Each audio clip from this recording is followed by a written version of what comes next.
Here in Comal ISD, we've been working on putting together some sample schedules to show families what a remote learning schedule might look like for students. Here we have an example of Samantha's schedule, a 9th grader at Canyon High School.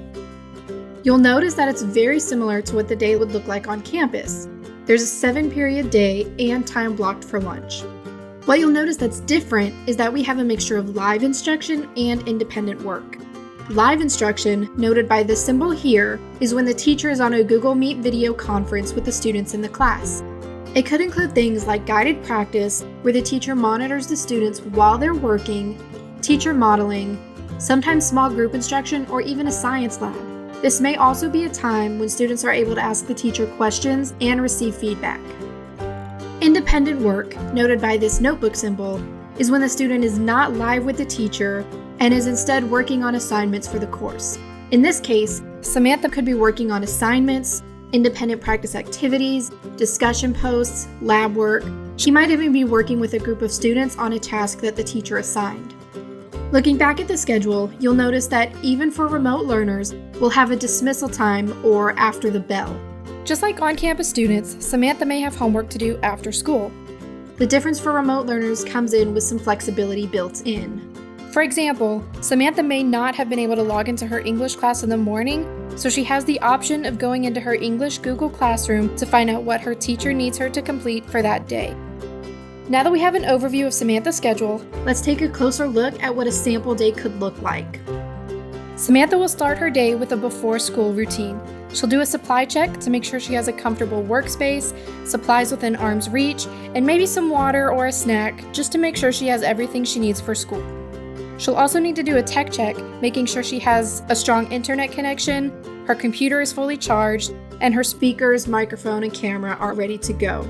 Then Samantha arrives at school before first period. She'll need some time to log into her Google Classrooms while she will check for messages from the teachers and assignments. By 8:55, Samantha is ready to go to first period.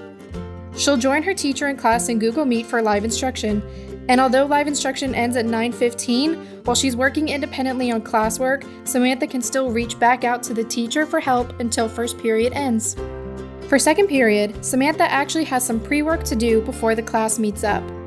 She'll read the assigned article and then join the teacher in class in Google Meet. During third period, you'll notice that class will look a little different. On this particular day, the class will work independently on an assignment. This illustrates that for some classes on certain days, there might not be live instruction time with the teacher. It may just be independent work in Google Classroom. Samantha's day then continues through the rest of her classes, similar to how the morning worked, depending on how her teacher's schedules are arranged. After dismissal, Samantha will have time to do homework and catch up on anything she may have missed that day, maybe due to her sister needing the computer during math instruction. And that's okay. She'll just need to check to make sure she completed the math task for the day on Google Classroom. Remember, it's important for Samantha to log into each class to complete the daily tasks by 11:59 p.m. so her teacher knows she was present and engaged for the day. Samantha's sample schedule helps illustrate what a day might look like in remote learning for a high school student. This type of schedule will apply similarly with dual language and Spanish immersion. To learn about other schedules or to get more information, visit our Comal Parent Center at comalisd.org.